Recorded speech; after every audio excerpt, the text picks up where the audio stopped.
Hello everyone, आज हम आपके लिए लेकर आए हैं हलवाई स्टाइल मूंग दाल बर्फ़ी या चक्की की रेसिपी। और इस रेसिपी वीडियो में हम आपको फुल डिटेल में बताएंगे कि किस तरह से हम इसकी चाशनी तैयार करें और किस तरह से इसे सेट करें ताकि जब हम खाएं तो हमारे मुंह में एक दानेदार टेक्सचर आ जाए और यह दिखने में और खाने में बिल्कुल हलवाई स्टाइल ही लगेगी।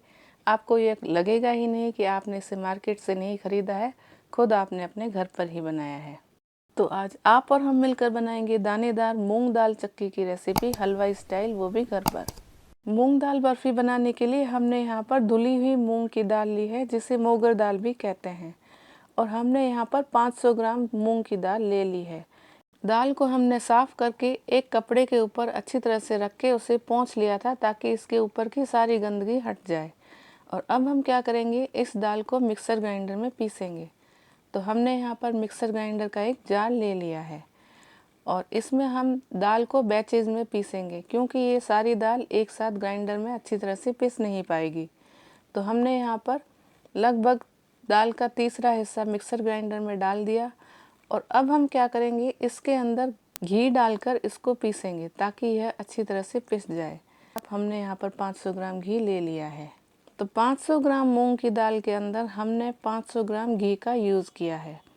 तो जिस तरह से हम बैचेज़ में दाल डाल रहे हैं, उसी तरह से हम बैचेज़ में इसके अंदर थोड़ा थोड़ा घी डालेंगे और इसे ग्राइंड करते जाएंगे। ये देखिए, इस तरह से हमने दाल के अंदर थोड़ा घी डालकर उसे पीस लिया है और उतना ही घी हमें डालना है जितना हमें दाल पीसने के लिए ज़रूरत पड़ती है। यानी कि दाल में हम पानी की जगह घी का इस्तेमाल कर रहे हैं इसको पीसने के लिए। और इसकी कंसिस्टेंसी इस तरह की थिक होनी चाहिए। और इसी तरह से बाकी बची हुई सारी दाल को भी हम थोड़ा थोड़ा घी डाल कर पीस लेंगे और आधा किलो घी में से थोड़ा घी इसमें बचा लेंगे। अब घी के साथ पिसी हुई इस दाल को हम भून लेंगे। इसके लिए हमने यहाँ पर मोटे तले की कढ़ाई ले ली है। आप कोई भी बड़ा बर्तन ले लें जिसके अंदर ये सारी दाल अच्छी तरह से भुन सके।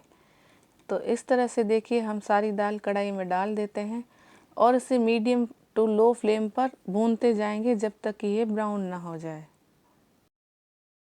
इसी तरह की कई हलवाई स्टाइल रेसिपीज़ जैसे छेना रोल है, कलाकंद है, या फिर अलवर का मावा जो प्रसिद्ध मावा केक मिलता है वो, और भी कई तरह की मिठाइयाँ जो हलवाइयों की तरह बनाई जाती है, हमने अपने चैनल पर अपलोड कर रखी है।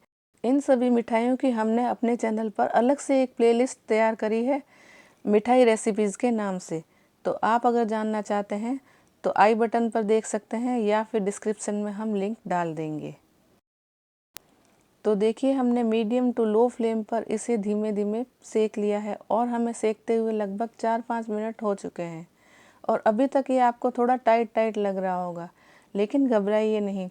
जैसे जैसे दाल सिकती जाएगी ये अपने आप सॉफ्ट होती जाएगी, क्योंकि यह अभी तक कच्ची है और अभी तक सिकी नहीं है।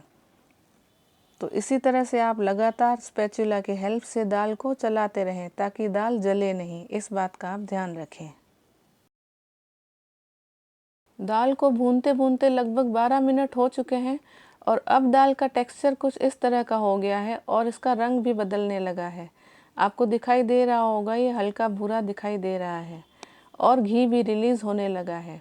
तो देखा आपने अब किस तरह का टेक्सचर ये हो गया है। हमें यहाँ पर कुल मिलाकर दाल को 15 से 16 मिनट तक भूनना है, तब इसमें से एक अच्छी सी खुशबू आने लगेगी और आपको समझ भी आएगा कि इस तरह से दाल में बबल आने लगे हैं, खुशबू आने लगी है और ये सुनहरा भूरा कलर भी आने लगा है।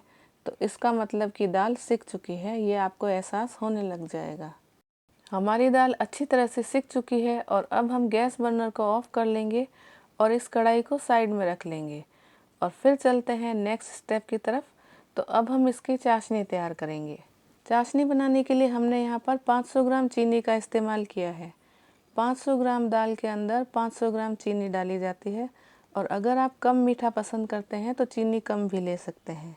और इसके अंदर हमने 250 ml पानी डाल लिया है, यानी जितनी चीनी ली है उसका आधा पानी हम डाल लेंगे और गैस बर्नर को ऑन कर हम चाशनी तैयार कर लेते हैं। चीनी और पानी को आपस में मिला लेने के बाद इसके अंदर हम केसर के कुछ धागे डाल लेते हैं।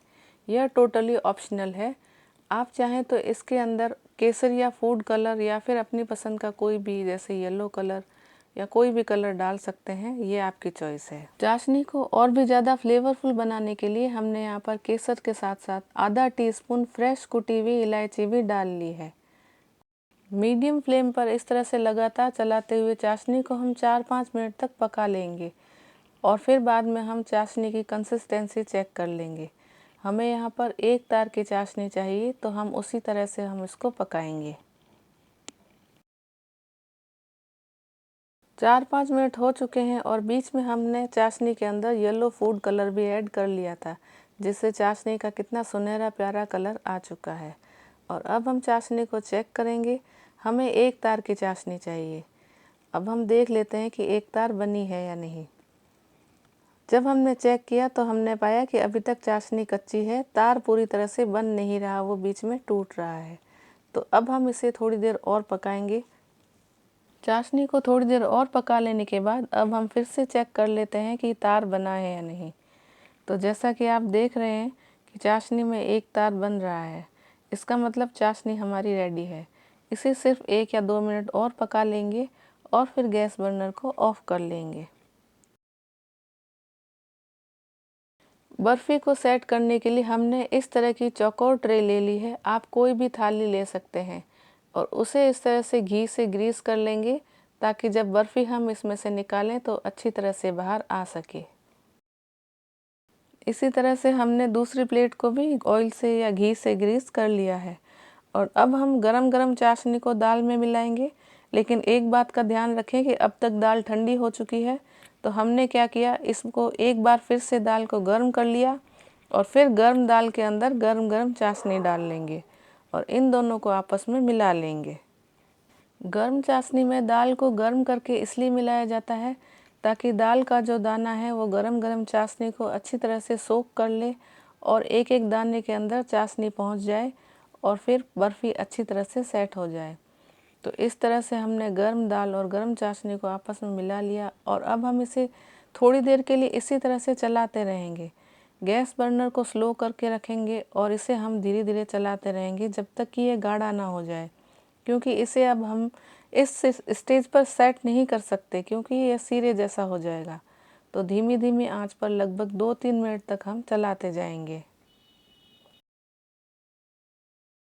ये देखिए, आप पहले की कंसिस्टेंसी और अब की कंसिस्टेंसी में फ़र्क देख पा रहे होंगे। इस तरह से ये गाढ़ा हो चुका है और ये सेट करने के लिए तैयार है। बर्फ़ी को सेट करने के लिए हमने जो ट्रे ली है उसके अंदर इस तरह से चम्मच भर भर कर सिकी हुई दाल को डाल लेंगे और क्योंकि यह गर्म है तो इसे सावधानी से डालें। और जब ट्रे पूरी भर जाएगी तो एक कटोरी की हेल्प से हम इसके ऊपर की सरफेस को इवन कर लेंगे। बर्फ़ी के मिक्सचर को ज़्यादा दबाना नहीं है, बस हल्के हाथों से इसे थोड़ा सेट कर लें और जब ये थोड़ा सा ठंडा हो जाएगा तो इसके ऊपर हम सिल्वर वर्क लगा लेंगे, जो कि मिठाइयों पर लगाने वाला चांदी का वर्क आता है वही। और आप ये नहीं लगाना चाहते तो आप इसे स्किप कर सकते हैं, अपने मनपसंद ड्राई फ्रूट्स भी डाल सकते हैं। तो हमने यहाँ पर सिल्वर वर्क का यूज़ किया है और इसके ऊपर हम लगा लेते हैं। अब ऊपर से बारीक कटे हुए पिस्ता की कतरन डाल लेते हैं और अब हम क्या करेंगे, इसके ऊपर कट लगा लेंगे। आप अपनी पसंद के हिसाब से छोटे या बड़े पीसेस कर सकते हैं और इसे हम अभी कट इसलिए कर रहे हैं ताकि सेट होने से पहले इसमें अच्छी तरह से कट लग जाए, नहीं तो ये हार्ड हो जाएगी तो कट अच्छे नहीं लगेंगे और पीसेस साफ नहीं निकलेंगे।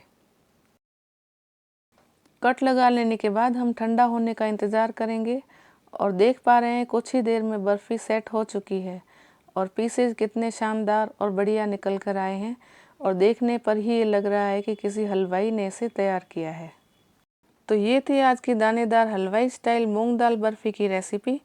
और जाने से पहले वीडियो को ढेर सारा शेयर और लाइक करते जाएं और इसी तरह की मज़ेदार रेसिपीज़ जानने के लिए हमारे चैनल को आज ही सब्सक्राइब करके बेल आइकन को ज़रूर प्रेस करें, ताकि आगे आने वाले नए वीडियो के नोटिफिकेशन सबसे पहले आप तक पहुंचते रहें।